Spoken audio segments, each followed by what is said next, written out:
guys, it's Cindy Leach, your polymer clay tutor, and today in the PCT test lab we are going to talk about Americana Decor Chalky Finish Paint on polymer clay.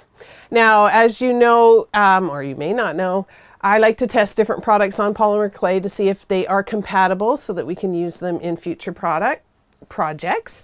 And I wanted to test out this Americana Chalky Finish because chalk paint is super popular these days.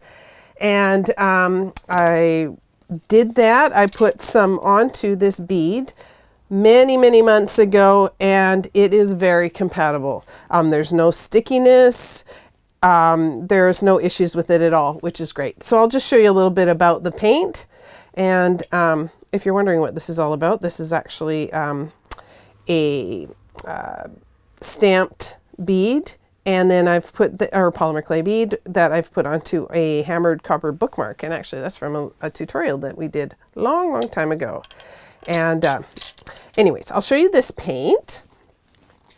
It is a very interesting paint. What it reminds me of is, if you're familiar with art paints at all, if you're familiar with a kind of a primer based paint called gesso, it's very much like gesso. It is, if I could describe it, it would be acrylic paint mixed with drywall putty. In fact, who knows? It could be that very same thing. It's just a very chalky acrylic water-based paint that is very thick and dries to a super matte finish, which, you know, where the chalkiness comes from. It's quite durable, and it's just really a great look. It has a very antique look finish to it. I grabbed a couple of baked samples of polymer clay. These are both Primo clay. I just grabbed them. I have a big bag of miscellaneous flat pieces of baked pieces. And I wanted to show you the difference in the opacity and things when it's on either a light color or a dark color.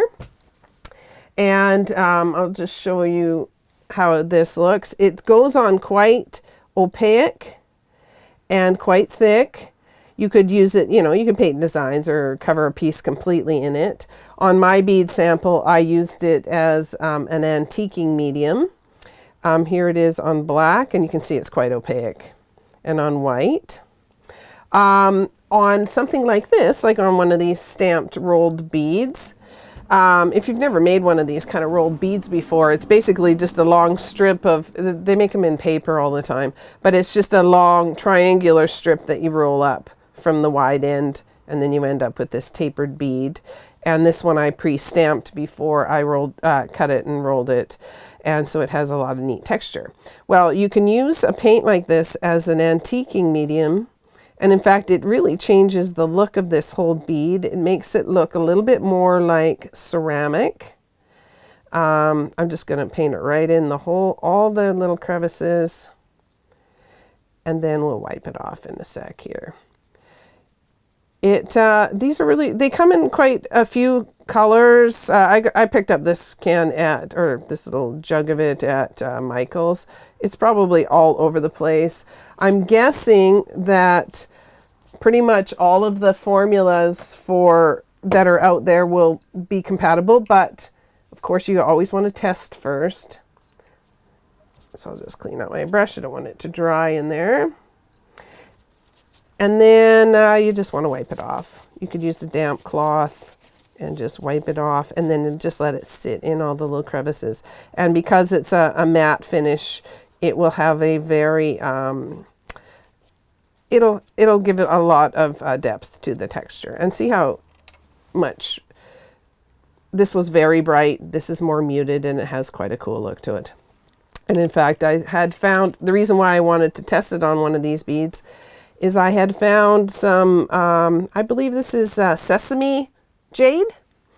And I found a little sesame jade bead, and it was just the right color. It was sitting beside my new container of chalk paint, and I thought that this would make quite a nice little bookmark. So I did that. So I hope you enjoyed that information.